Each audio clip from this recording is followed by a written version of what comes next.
그럼 이제 이런 교과 과정을 배우는 과거는 어떻게 하면 되는가에 대해서 좀 설명을 해드리도록 할게요. 부모님들이 학생들 제일 보내고 싶은 학교는 일단 서울대가 될 겁니다. 그 친구들도 어떻게 하면 서울대 가요? 갈 수 있나요? 뭐 이런 것들을 많이 질문하긴 하는데 저는 그냥 간단하게 대답합니다. 학원 앞에서 650번 버스를 타고 숭실대 입구역에서 내린 다음에 거기서 5511번을 타면 서울대 안으로 들어갈 수 있다라고 이렇게 애들한테 얘기는 하거든요. 그래서 과거는 어떻게 가면 되나? 라고 또 물어보면 학교가 좀 사진상으로 후질근해 보이죠. 세종과고입니다. 세종과고도 마찬가지 학원 앞에서 700번 버스를 타고 그다음에 신정 습속마을 앞에서 내린 다음에 거기서 6716번을 타면 세종과고 앞에서 내려줍니다. 얼마나 쉬워요. 버스를 각각 두 번씩만 타면 서울대와 세종과고를 갈 수 있습니다. 그래서 오늘 설명의 내용을 좀 잘 익혀두시면 버스 두 번 타고 가는 것만큼 좀 편하게 가실 수 있도록 해드리도록 하겠습니다. 과거는 크게 서류, 그다음에 면담, 구술 면접 이렇게 좀 구성이 되어 있어요. 그래서 서류 같은 경우에는 학교 생활기록부, 자기소개서, 교사 추천서 부분이 들어갈 거고요. 면담은 학교 생활기록부 확인, 그다음에 자기소개서 내용 확인, 그다음에 중학교 교과 내용의 확인이 들어갑니다. 그리고 마지막으로 구술 면접 부분 같은 경우에는 수학과학 그리고 인성 추가로 해서 시험을 본다 이렇게 좀 생각을 하시면 좋을 것 같습니다. 하나씩 좀 살펴볼 건데요. 첫 번째 서류 부분입니다. 자, 학교 생활부 띄워보신 분도 있고요. 물론 이제 친구들이 고등학교 이제 이상 된 친구들은 생활기록부를 많이 띄워보실 것 같은데 중학생까지는 솔직히 부모님들이 생활기록부를 잘 안 띄워보거든요. 그래서 저희 뭐 카톡 채널에 들어가시면 PDF 발급 방법이 따로 있으니까 요거는 익혀두셨다가 추가로 학교에서 띄는 것보다 학교에서 띄는 게 좀 어려울 수도 있어요. 학교 선생님들이 잘 안 띄워주거든요. 그리고 그때그때 뭐 확인할 수가 없으니까. 그래서 전자정보에 들어가시면 좀 쉽게 확인하실 수 있으니까요. 그 내용 확인만 하려면 나이스 들어가면 내용 확인은 되죠. 근데 나이스는 출력 자체가 안 돼가지고요. 출력해서 보시려면 정부24 들어가서 학생 인증한 다음에 발급받으실 수 있습니다. 자, 생활기록부 2 내용이 이렇게 진행이 됩니다. 첫 번째 인적사항 나와 있고요. 그다음에 출결사항, 수상경력, 그다음에 창의적 체험활동 내용 들어있고, 그다음에 교과학습 발달사항 나와 있고요. 그다음에 자유학기 활동사항 나와 있고, 그다음에 독서활동, 행동특성 및 종합의견 이런 순으로 이게 쭉 나열이 되어 있는데요. 요거는 일반적인 학교생활기록부 2입니다. 근데 과거로 제출되는 건 여기에 고임용이라고 하는 게 붙어요. 그래서 수상 경력이 일단 삭제됩니다. 서울권은 삭제가 되고요. 그다음에 인천 경기권은 학년당 하나씩 선택해서 출력을 할 수 있게 옵션으로 나옵니다. 그다음에 진로 활동에서 희망 분야가 삭제되고요. 그다음에 교과학습 발달 사항의 원점수와 과목 평균 이런 것들이 삭제가 됩니다. 그리고 세부능력 특기 사항에서 영재 기록 사항이 삭제가 됩니다. 그래서 생활기록부를 보시면 맨 위에 고임용이라고 가로치고 나와 있죠. 그래서 요걸 보셔야 이게 과거로 제출되는 생활기록부구나 이렇게 좀 확인을 하시면 될 것 같아요. 여기서 눈에 띄는 건 2번 다음에 바로 4번으로 가 있잖아요. 3번이 수상경력 부분입니다. 요거는 이제 세종을 쓰기 위해서 했던 부모님이 아까 월천이라고 했는데 월천중 친구 생활기록부입니다. 어쨌든 이런 식으로 나온다라는 거 참고해 주면 좋을 것 같아요. 그래서 상급학교 제출용으로 나오는 고임용이 과거로 들어가는 생활기록부다. 이렇게 확인을 하시면 될 것 같습니다. 생활기록부는 자기 자신을 먼저 파악하는 데 있어서 굉장히 중요하다고 좀 말씀을 드릴 수 있을 것 같아요.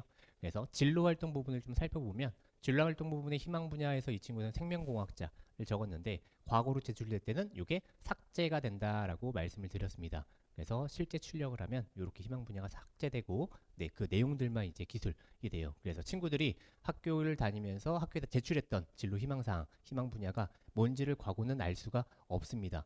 순전히 자기소개서에서 적게 되는 진로 분야에서만 희망사항을 알 수 있는데 가끔 선생님들이 이 진로 활동 안에다가 이 친구 잘 되라고 이 친구가 뭘 노력하고 있다라고 써주시는 경우가 있습니다. 이 친구도 연구원들을 존경하여 그분들처럼 사람을 덜 아프게 해주고 더 행복하게 해주는 생명공학을 연구하고 싶어함이라고 이제 선생님이 써주신 부분이에요. 그러니까 실제적으로 생명공학자라는 희망 분야는 사라졌지만 내용을 읽어보면 이 친구가 생명공학을 연구하고자 하는 진로를 갖고 있구나라는 내용을 알 수 있는 거죠. 그래서 이 친구는 정신과 의사를 적었었죠. 그런데 이게 마찬가지 삭제돼서 사라집니다. 하지만 선생님들이 자신의 꿈인 정신과 의사가 되기 위해서 이런 식으로 말을 다 써주셨어요. 마찬가지 뒷부분에다가도 의사가 적합하다고 체크함이라고 되어 있고요. 마지막에 자신의 꿈인 정신과 의사는 어쩌고 저쩌고 라고 해서 또 써주셨죠.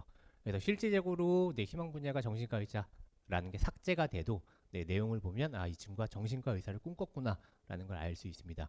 이게 문제가 되는 건 과거에서는 의사 진학, 의대 쪽 진학을 막고 있기 때문에 그래서 이런 말들이 좀 써져 있으면 좀 불리할 수 있다. 그리고 자기가 자기소개서 진로 희망 분야에다가 좀 납득이 되는 말들로 면접관들을 설득해야 된다라는 게 있습니다. 그래서 생활기록부에 이런 말들이 있는지 없는지를 꼼꼼하게 체크한 다음에 그 다음에 자기소개서를 작성하는 그런 좀 주의가 필요하다고 말씀을 드리고 싶어요. 이 친구는 프로게이머라고 되어 있습니다. 뭐 어쨌든 프로게이머는 공부하고 좀 멀다라고 좀 생각을 할 수 있으니까 그래서 이 친구는 내용상에는 없었는데 어쨌든 희망 분야는 프로게이머로 적었던 친구도 있었습니다. 그 다음으로 보실 게 이제 창의적 체험 활동 안에 동아리 활동입니다. 일반적으로 친구들이 꿈을 꿨다라 그러면 학교 동아리를 통해서 그 꿈을 이제 좀 쌓아나가는 그런 과정을 거칠 수 있잖아요. 그런데 친구들 대부분 보면 뭐 당구 동아리, 축구 동아리 이런 것들을 좀 많이 했거든요. 그래서 그런 것들을 왜 했는지 그런 이유들을 좀 선택을 해야 될 것 같고요. 수학과학 동아리를 했으면 거기에 맞춰서 또 진로 분야에 대한 내용을 좀 적을 수 있도록 자기소개서 지도를 좀 해야 될 필요는 있습니다. 이 친구 같은 경우에는 아까 생명과학 탐구라고 되어 있고 그래서 그 내용들이 이렇게 쭉 나와 있죠. 그러면 스토리를 만들기가 좀 편하겠죠. 선생님이 생명공학 분야의 연구 어쩌고저쩌고 써주셨는데 동아리 활동도 생명과학 탐구를 했다라고 하면 자기가 생명공학자가 되기 위해서 어떤 노력들을 중학교에서도 했었다라는 걸 객관적 자료로 보여줄 수 있으니 그래서 이런 활동들을 하면 좋다라는 말씀을 좀 드리고 싶습니다. 그다음에 이제 교과 활동 발달 사항에 대해서 말씀드릴게요. 과거로 제출되는 생활기록부는 고임용으로 해서 원점수와 표준편자가 삭제된다라고 말씀을 드렸어요. 그래서 성취도는 A, B, C, D로만 나와 있고요. 그다음에 수강자 수만 나와 있습니다. 그래서 원점수는 전부 다 삭제돼서 이 친구가 100점인지 아니면 89.5로 A를 맞았는지가 과거에서는 확인할 수가 없습니다. 그냥 100점과 90점이 똑같은 아이로 일단 취급이 된다라는 점 확인할 수가 있고요. 이 친구는 2학년 때, 그다음에 3학년 때 전부 다 A를 받고서 어쨌든 과거에 최종 합격했던 친구의 생활기록 보고요. 이 친구 같은 경우에도 합격생이긴 한데요. 성적을 보면 다양하게 들어있는 것들을 좀 볼 수 있습니다. 그래서 영어 같은 경우에 C가 떴고요. 그다음에 역사도 C가 떴고요. 그리고 2학년 때는 영어가 D 이렇게 뜬 경우. 아무튼 내신 성적이 좀 별로였던 친구죠. 근데 수학과학은 둘 다 A를 맞은 그런 친구입니다. 3학년 때 마찬가지 수학과학은 A를 맞았죠. 그러니까 딴 과목의 A, B, C, D는 크게 생각은 하지 말고요. 어쨌든 과거에서는 수학과학 내신 성적만으로 학생들을 판단한다. 이렇게 좀 보시면 될 것 같아요. 또 다른 친구를 좀 보여드릴 건데요. 이 친구는 과학에서 B가 이렇게 떴습니다. 마찬가지 과학에서 B. 그래서 2학년 때 1, 2학기 전부 다 과학 B를 맞았고요. 그다음에 3학년 때는 이 친구가 수학과학은 전부 다 A를 맞았습니다. 이 친구도 과거에 합격한 친구의 생활기록부입니다. 그러니까 성적 같은 경우에는 수과학만 보는데 그게 꼭 올 A일 필요까지는 없다라는 말씀을 좀 드리고 싶어요. 경기권하고 인천권은 좀 다르긴 합니다. 서울권에서는 면담이 필수로 진행이 되기 때문에 거기서 내신 성적을 충분히 좀 뒤집을 수 있는 부분이 있다라는 점을 좀 말씀드리고 싶습니다. 그다음에 세부능力특기사항을 보면 각 과목 선생님들이 학기 또는 합쳐서 내용들을 쭉 적어주세요. 이 친구가 학습 활동을 하면서 어떤 내용들을 배웠고 어떤 자질들을 보였다라는 것들을 좀 써주시긴 하거든요. 그래서 이 친구는 맨 마지막에 자신의 설명을 정당화하는 의사소통 능력이 뛰어남, 그다음에 재구조하여 해결하는 능력이 뛰어남 이런 식으로 좀 적어주셨습니다. 근데 이 내용은 크게 작용은 안 하는 것 같습니다. 그러니까 있고 없고의 차이는 있을 수 있는데 거의 다 이제 복사해서 붙여넣기를 좀 많이 선생님들이 하시기 때문에 만약에 우리 학교에서 10명의 친구가 지원을 한다. 그러면 10명의 친구가 수학에서 같은 내용이 붙어 있을 확률이 거의 80% 이상입니다. 그리고 면담 같은 경우에는 같은 학교 친구들은 같은 날 불러서 봐요. 물론 면접방이 4개이기 때문에 흩어질 수도 있는데 10명 이상이 된다 그러면 반드시 겹치는 방이 생기잖아요. 그러면 그 면접관들은 같은 내용을 볼 수 있다라는 점.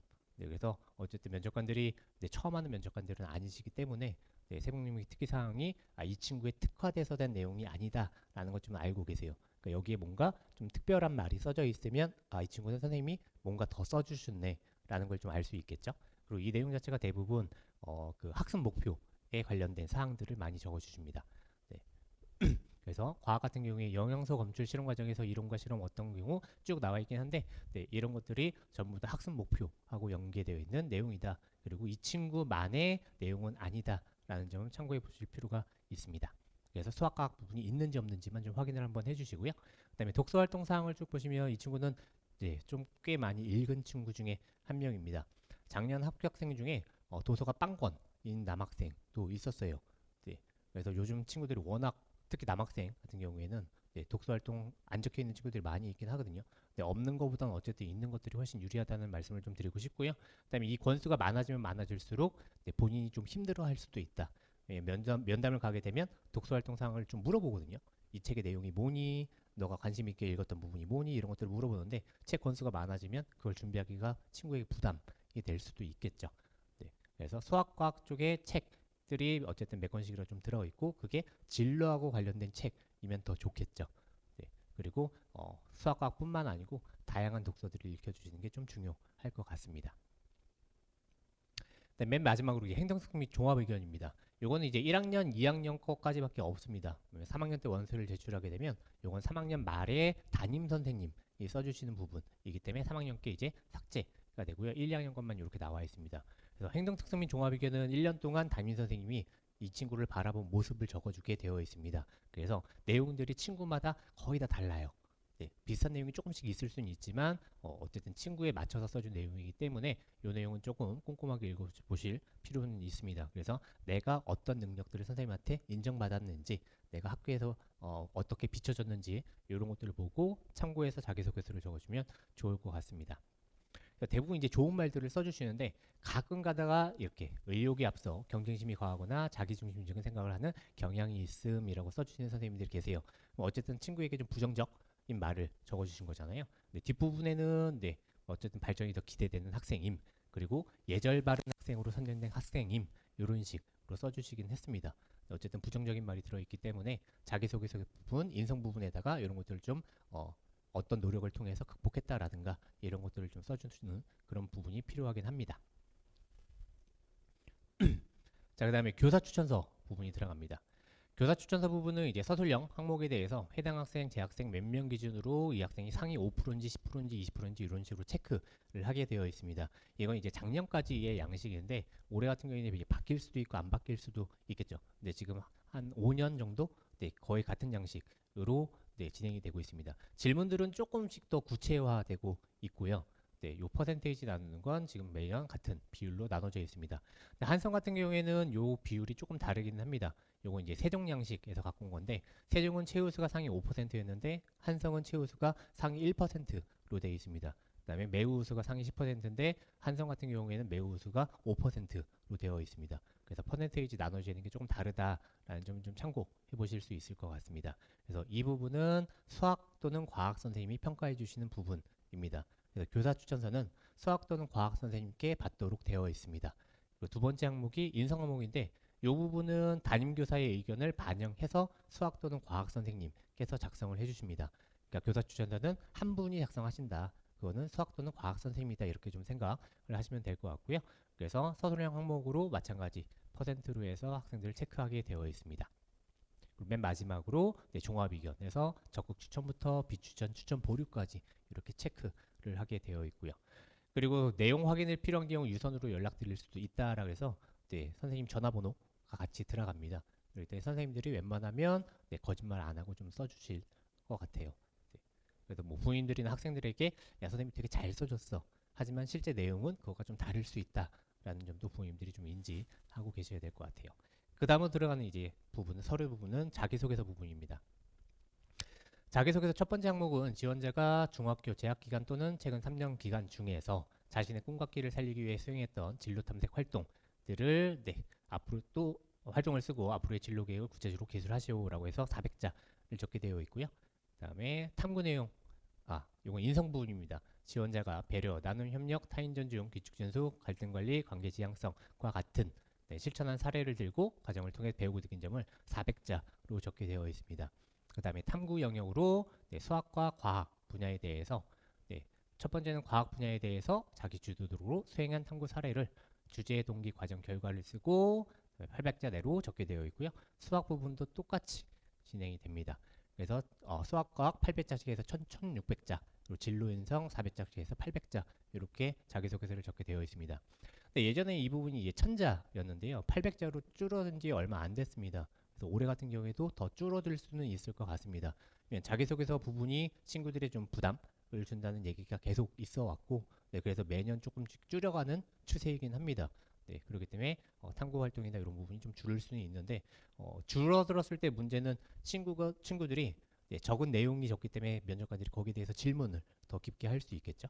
네, 그래서 거기에 대한 답변 준비는 좀 더 철저하게 해야 된다라는 말씀을 좀 드리고 싶고요. 그래서 분량으로 보면 이렇게 됩니다. 이게 진로 부분, 그다음에 인성 부분이 400자가 이렇게 정도, 네, 보이고요. 그다음에 세종 같은 경우에는 독서 3권을 따로 적게 되어 있습니다. 그래서 3권에 대해서 제목과 저자, 그다음에 핵심 키워드 3개씩 이렇게 3권을 적게 되어 있고요. 그다음에 이거는 탐구 내용입니다. 800자 분량이 이 정도가 된다라고 보시면 될 것 같아요.